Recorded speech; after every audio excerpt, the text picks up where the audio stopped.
The 2018 Commonwealth Innovation Forum, brought to you by Destination Gold Coast. First now is Jim Lane, and he's the editor and publisher of Biofuels Digest New, the world's, listen to this, most widely read bioeconomy dailies. And he's going to speak to us on bioenergy and bioproducts. But as he speaks to us, I wonder if we need to think about the priority of communication, because that has taken up so much of our time on the value of communicating. And here we've got Jim, whose specialty is communication, and that can only help us. Ladies and gentlemen, please welcome Jim Lane. Thank you. I'm going to get my clicker here. Yes, we guys from the States, we're nothing without our clicker, right? So this is a really great setup here. So Lord Marlin was saying how nerve-wracking it is to follow Matthew Ames and to follow Alan Mackay and others, and then of course now I have to follow him. And he was a colleague of my father's in another field of activity, so it was quite inspiring. The slide that you're seeing right now is one that I usually put up at the end, and we often do, come and see me afterwards. And I thought, after hearing the discussion that we've had over the last couple of days, that I would put this one first, because we've been talking quite a bit about collaboration and listening, haven't we? And so I wanted to put that. The reason I come here, I have to do a little singing for my supper here, and thank you, Mario and Claire, for a wonderful, wonderful event.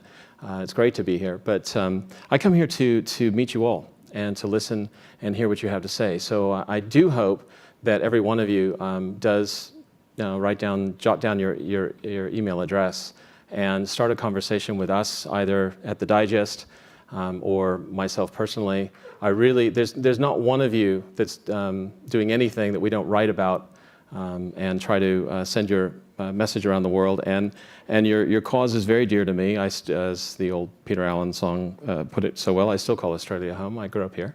So a little bit about us, so you know when you're having a conversation who you're having a conversation with.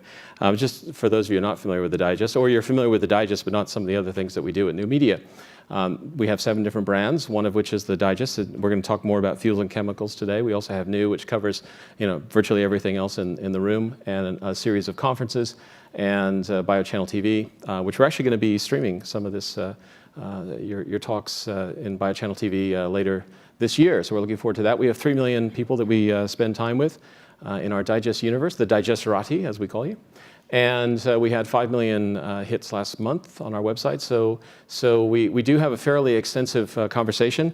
And so when we ask you to get in touch with us and tell us your story, that's who we're going to be sharing it with. We've published 30,000 articles since 2007. So we certainly want to put you into that conversation. There's plenty of room in our universe, and we'd love to tell more about what you do. So I'm here to listen, and I'm here to learn a little bit. So I just wanted to re-emphasize that again. That's really why I'm here. And I'll do a little bit more about bioenergy and bioproducts and things like that to advance the conversation. Let's just get in here. Let's size the market for a moment, shall we? $2.8 trillion, that's the size of the bioeconomy globally. So that would be, if it was a country, it would be just between Germany and France. It's quite a large country that you're working in. And 780 billion of it is what we call the advanced bioeconomy. That's the industrial side of things, fuels, chemicals, biomaterials, and sort of the impact of the genetics revolution. And it's growing $292 billion this year. That'll be the growth. So just to put it in context for what the opportunity is for you, by the time that from the beginning of my presentation till the end, the bioeconomy, the advanced bioeconomy, will have grown by $70 million. So there's plenty of opportunity out there for you, lots of things to do. And there's lots of stuff on this very busy slide to background on those organizations like Bio and the World Bank that do the sizing on that. So it's a pretty firm number, and I've actually taken some of the more conservative estimates on the size of the bioeconomy. It's very large, and that's the takeaway. But I wanted to sort of challenge you a little bit on that, because we often try to size the bioeconomy in terms of the number of jobs that we have, or the amount of gross domestic product. And the theme that I would give to you is a lovely picture of this beautiful town that we're in. This town wouldn't exist without the advanced bioeconomy, without the bioeconomy, because it's the fact that we don't, all of us, have to go out and grow our own food, which in ancient times you would all have been in the fields growing food to make it to the end, the fiber and the fuel that you needed to make it to the end of the week, the end of the month. You'd all be doing that because your great-great-great-great-great-grandparents did that. That's all they did. So the value of the bioeconomy, in many ways, is the value of the entire economy because it frees you, all of you, not just here, but every single place in Brisbane and around Queensland, around Australia, and the Commonwealth. It frees you to do the things that you want to do. So keeping this bioeconomy safe and healthy is very, very important to all of us, not just those of us who are participating directly in that $2.8 trillion. The provisioning of, for the many by the few is a consequence of agricultural investment. And the freedom to pursue other paths is a consequence of getting agriculture right. So it's very important that we get agriculture right. And we not just leave it to, on the hope that, farmers will work it out and everything is going to go well and that we'll never have an agricultural crisis. Because it's important that we have a lot of these products. And some of the things that we're trying to make are very, very important to this, even if they're not things that you might eat directly or use to fuel your world or feed your animals. So this is a picture of what your great forebears might have been doing. This is actually taken from the days of serfdom in Russia. And if we didn't have the advanced bioeconomy, that's what you'd be doing, because you never would have escaped that. We'd have to still do that every day. I want to take you back to a story from a little anecdote from my life. This is August 1990. This was the picture from the day that the tanks rolled in, as you might recall. Saddam Hussein rolled the Iraqi tanks into Kuwait and started a world crisis. And I was a young journalist at the time working in Moscow. I was working on a story. And so we thought, oh my goodness, World War III is going to break out right on us. And there was an announcement of a state address on television that night. And so we all thought, okay, here comes Gorbachev to say the world's going to blow up. And it wasn't actually Gorbachev who came on to announce, anything. As you all know, the Soviet Union stood aside in that particular conflict. Who came on television was one of the state agriculture ministers, and he was begging with tears in his eyes. He was begging the young people of the Soviet Union to abandon their jobs and to go south into the fields and in a desperate attempt to get the harvest in, because they'd had a terrific breakdown of just about everything in the Soviet Union, and including the mechanization, logistics, and food itself. And there was a real crisis in Russia. So that week, I did a fair bit of reporting around that, because this is what you saw. And it was quite a it was quite a week. The nearest market that we had to the particular hotel where I was staying, the Cosmos, had only one product in it. If you can imagine an entire market, I mean, this is a fairly large market that people would shop at, had one product in it, was watermelons. And there was nothing else there. And I had a dinner with some people who was working on a story, as I mentioned. And so we had a call from the restaurant, and they explained with apologies that it was very important that we bring our own food. They would cook it and serve it for us, but we actually had to provision our own food. So we had to do that week because of the extent of the crisis. And I struck out west of the city. It was an area that was off limits to journalists, but I managed to sort of, disguise myself and look Russian, I guess, and off I went.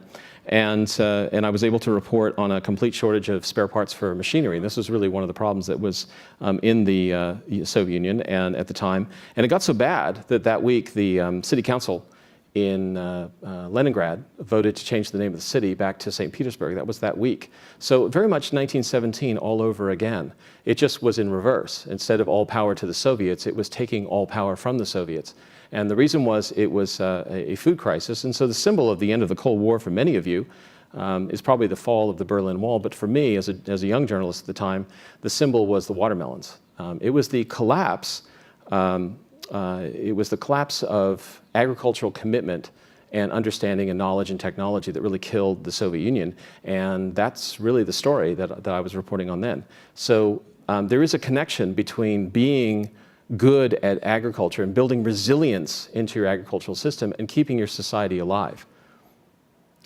Because something that they sort of forgot in the Soviet Union, they forgot the pirate code, that those who fall behind are left behind. And it's important that we're resilient. resilient not only in agriculture, but in the grid, in data security. We're learning about the importance of being resilient there. In our investment portfolios, in our energy, we have to have these systems be resilient because we live in a world that is getting a little bit nerve-wracking for a lot of people for a lot of reasons. And some of the people and some of the faces that you know on this screen will tell you why.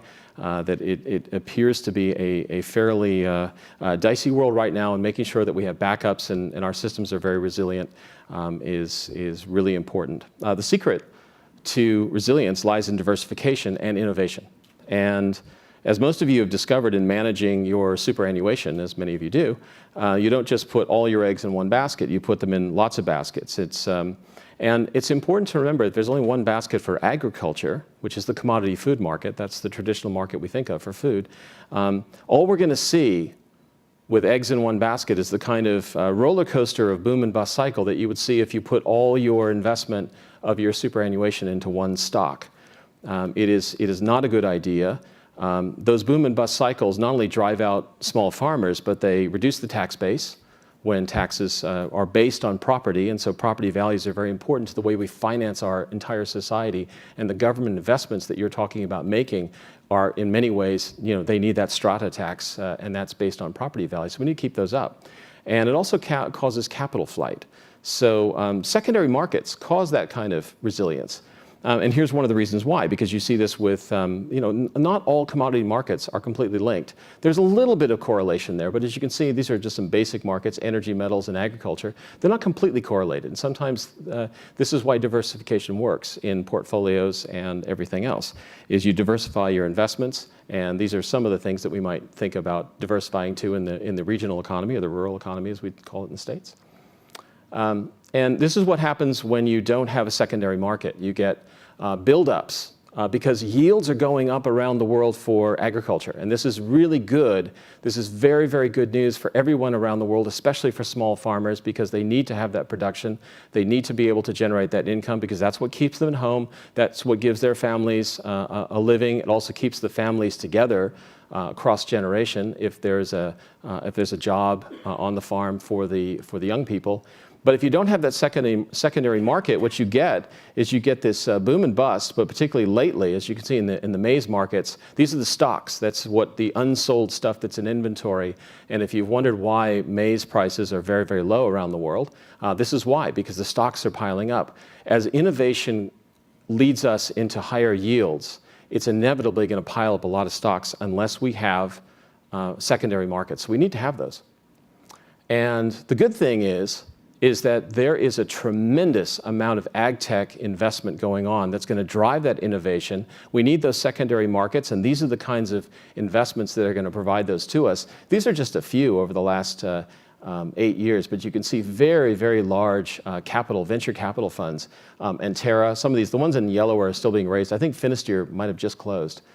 It's very, very large fund. That's out of San Diego. But you've got Cultivion, you've got Avrio, you've got Ag Funder raising, Green Stoil. There's actually a couple others. Spruce Capital has a big fund in ag tech as well that wasn't tracked by this Ag Funder site. But the point is that there's a tremendous amount of capital coming into the sector. And the reason that capital is coming into the sector is because of the explosion of opportunity that's provided by these secondary markets. And we're going to get into why we have to have them. But this is one of the reasons. When you have a secondary market, investment will come in to compete with the new technologies.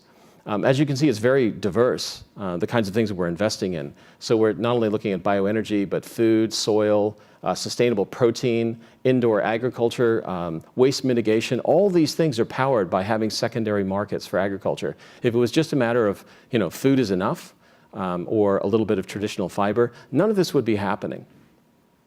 So we also have a diversified investor base, and that's really good. All these people are coming in again because of these diversified markets. So we're not only getting resilience, but we're creating this explosion of innovation.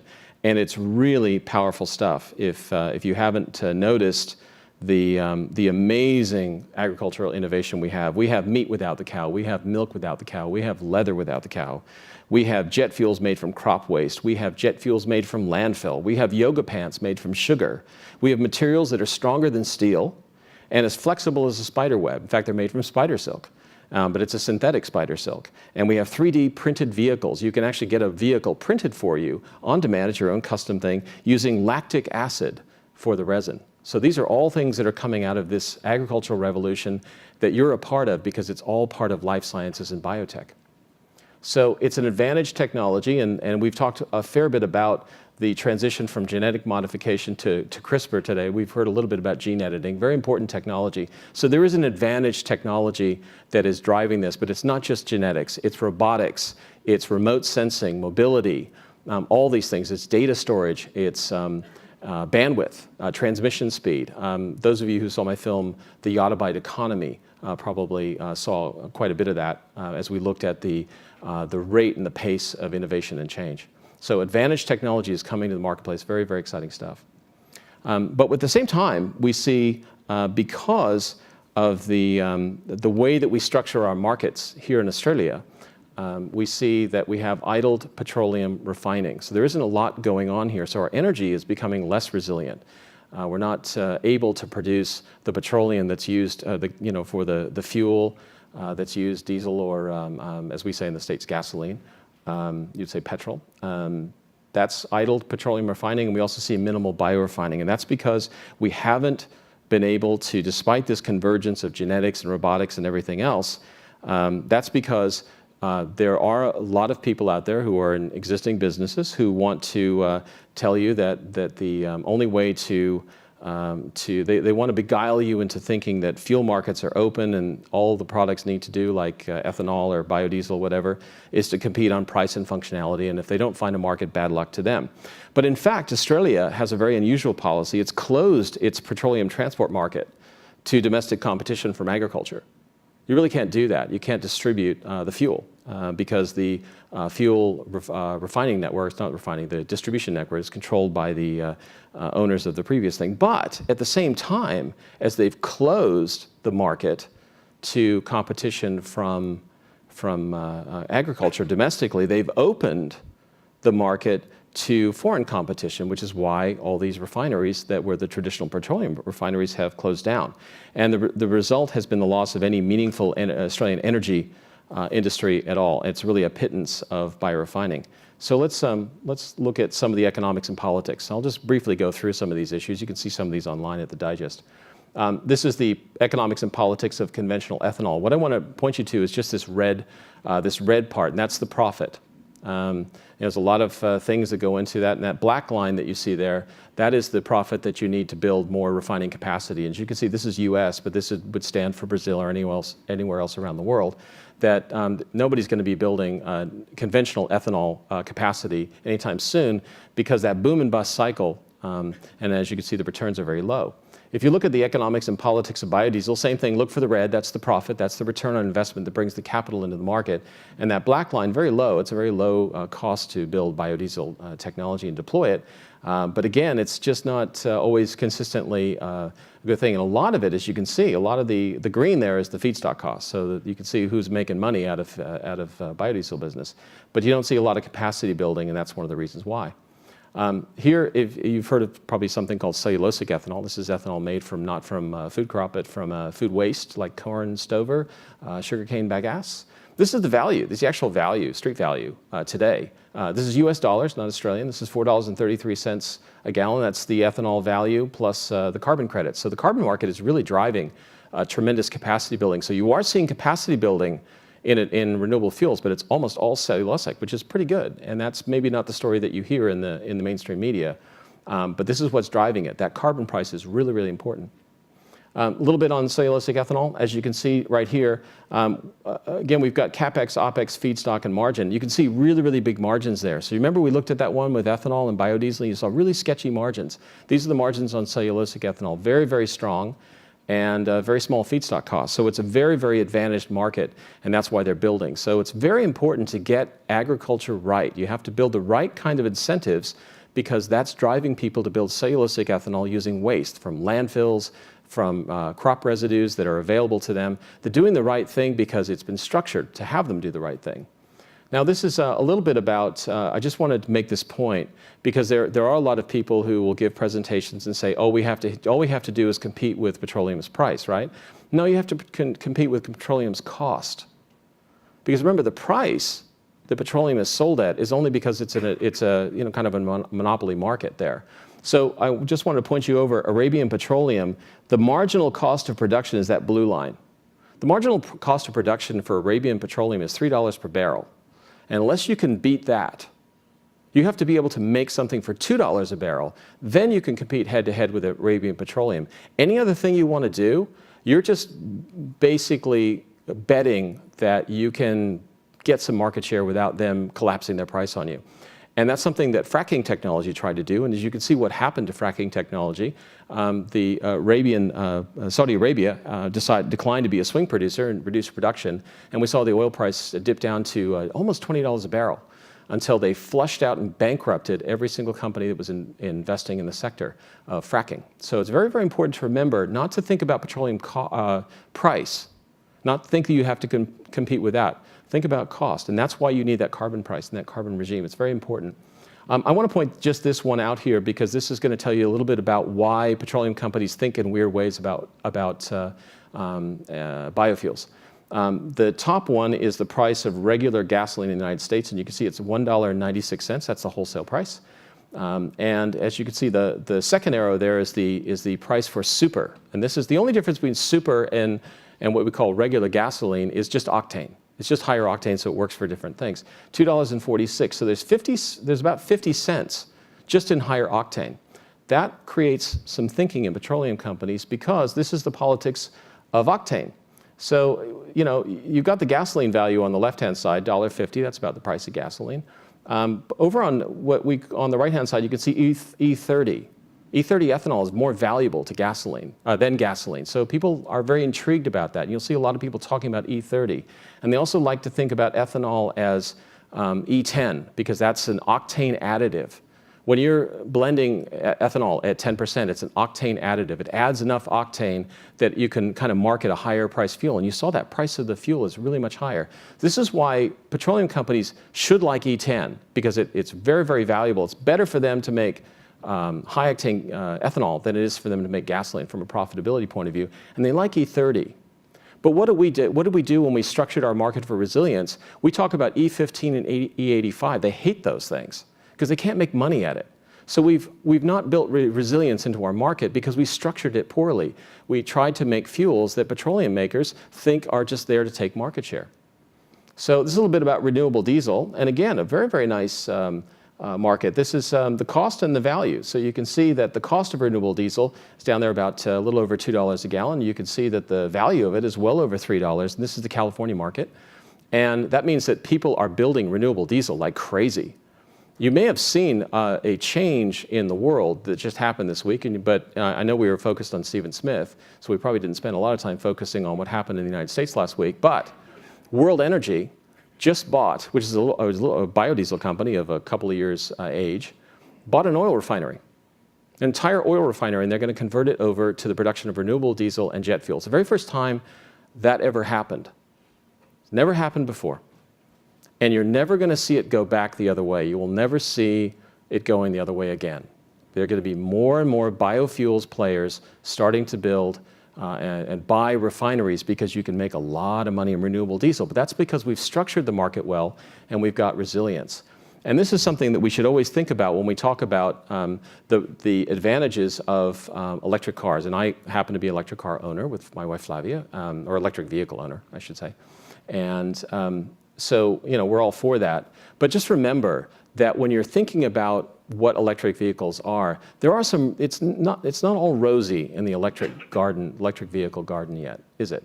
A couple of things. First of all, you're swapping a dependence on, let's say, Middle Eastern oil for a dependence on very rare materials, most of which are made in Bolivia.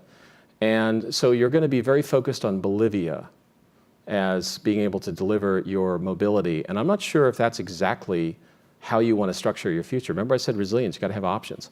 But also at this point, we're still, every time you put a car on the road, you're putting more coal because that's where that supplementary demand will come. So something worth considering and keeping in mind.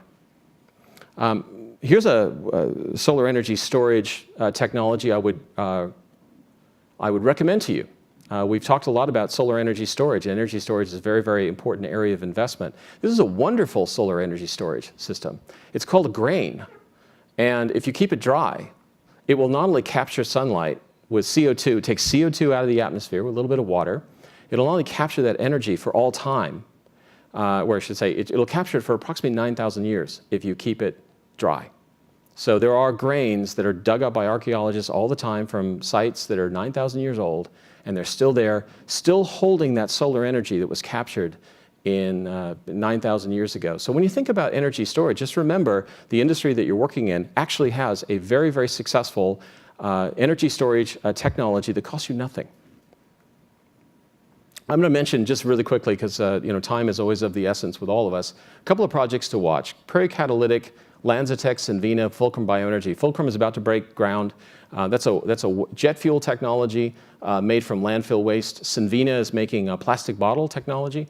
So that'll replace the traditional Coca-Cola bottle. LanzaTech is using steel mill off-gas to make ethanol and other chemicals in China. Prairie Catalytic is making ethyl acetate, which is a very important chemical, invested by ADM, one of the world's largest companies. They partnered with a very small company called Green Young, and that'll be in Nebraska. Poet DSM is doing cellulosic ethanol using corn waste, stuff that's just lying on the field and needs to get off the field because too much of that on the field creates microbial problems. And so they're doing that in Iowa. Cargill Callista, they're taking methane, renewable methane or conventional methane, and they're converting that into salmon protein, single-cell protein technology, and they're going to do that in Tennessee. Enerchem, we've heard about a little bit about this week, is doing waste to biofuels so that's municipal solid waste in Alberta. REG Geismar, we talked about renewable diesel. This is a signature project making renewable diesel and jet fuel in Louisiana. Vera Maris is a technology down that's just launching. It's a joint venture of Evonik and DSM making renewable chemicals and protein down in Nebraska. Silvatex, very interesting technology. They encapsulate ethanol and turn it into a diesel molecule. So that allows people to make ethanol but enter into the diesel market, which is really important. Ginkgo Bioworks just raised $275 million for machine learning and for creating a biofoundry. So what they're going to be doing is accelerating the pace of innovation. And also DMC and Scripta, we'll talk just a little bit about that in a moment. And that's this gene editing world that's very, very important, because underneath everything you're doing is the pace of innovation. Change is changing. Innovation is getting faster, and keep an eye on that. 10 trends to follow before I finish up here. First of all, don't think energy. This is the world energy system. Don't think energy. Think exergy. Think of all the inefficiencies and externalities in that system and solve those problems. Don't worry about the streams that are being used. Think about the waste streams. That's a great way to make an energy play work, or to make a bioproduct, a biomaterial, or something you can eat. You can use all these waste streams. There's lots and lots of them. And also think about how to solve those externalities. So don't think energy, think exergy. We've had a lot of discussion about carbon price. I know $23 was not a very popular price here. It doesn't get it done. You need $400 carbon price. That's what's getting it done. We're building cellulosic ethanol technology in the United States because we have a $400 carbon price. You don't hear about it because it's not done as a carbon tax. Again, how you structure and how you message and how you talk about things. If you Google $400 carbon price, you will never see any coverage by any journalist worldwide that the carbon price in California is $400, but it is. That's what it is. They just don't message it that way. When you message that it's a $23 carbon tax, you can see the fall of a government. If you do a $400 carbon price, but you get it done the right way, and you think about building a resilient agricultural market and getting your messaging right, you can get it done. Hydrogen, I always talk about this. The sun has a lot of hydrogen, but we're short hydrogen. Every single thing we need in life needs hydrogen, whether it's carbohydrate, or a fuel, or anything we have. Everything has to have hydrogen. We never have enough of it. We never make enough of it. So if you want to make something that's really useful, make hydrogen. But try to make it a biohydrogen. We've talked about octane before. Really important to think about octane. Remember that the pursuit of octane makes highly efficient vehicles. The internal combustion engine works better and more efficiently when you have high octane. So a high octane engine that runs on 100 octane, that's a racing car. They run on 100 octane fuel. And so that's why they're able to operate at that kind of efficiency, but they're also fuel efficient.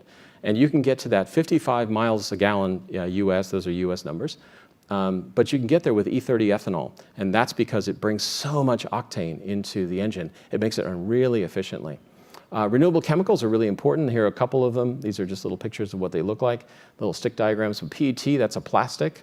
PX, paraxylene, also used in the making of plastic. And PEF, that's that Synvena technology. So there's lots of things that begin with a P, and I won't belabor you much. But these are all important chemicals that can be made renewably here in Australia using sugarcane bagasse. You can make something out of nothing. Think nylon and plastics. I've talked a little bit about that. But Pepsi is doing it, Coca-Cola is doing it, and a lot of other companies are chasing it. So there's lots of things to do with renewable plastic. And I do want to caution you, we've had a lot of discussion here about the benefits of biodegradable plastic, and I just want to warn you about that. Because something that you may not have considered is that when it degrades, it becomes something. Okay? Things don't just disappear, they become something. When biodegradable plastic degrades, it degrades into methane. That is a very, very dangerous and potent greenhouse gas. And I want you to think about that when you're advocating for biodegradable plastics. What you're advocating for is more methane in the sky. That is, that can be up to 20 times more potent than CO2. So it's like building 20 coal plants. So just watch that. Remember, follow the science and build resilient systems, build technologies that really power the world, and be careful sometimes of adopting something just because it sounds really good, because it does sound biodegradable, sounds really good, but we don't want to make methane, do we? And release that into the sky? I don't think that's what we want to do. Think microbiome. This is a really important thing. We talk about it as crazy, sexy gut health. The microbiome is very, very important. For every cell you have in your body, there are 1,000 different bodies of different types of organisms. You are basically a hotel. And it's very important when you're running a hotel, as you're a hotel for microbes. Because there's you, and then there's 1,000 times as much stuff inside you in terms of cells that are foreign cells. So they're like your hotel guests. And when you're running any kind of hotel, you wouldn't just think about the infrastructure, you'd think about the guests. So think about the guests. The guests are your microbiome, and they do all kinds of work for you. You wouldn't survive, if you didn't have a microbiome, you wouldn't survive 3 seconds because you can't process anything. You would keel over within 3 seconds if your microbiome disappeared on you. So take care of it.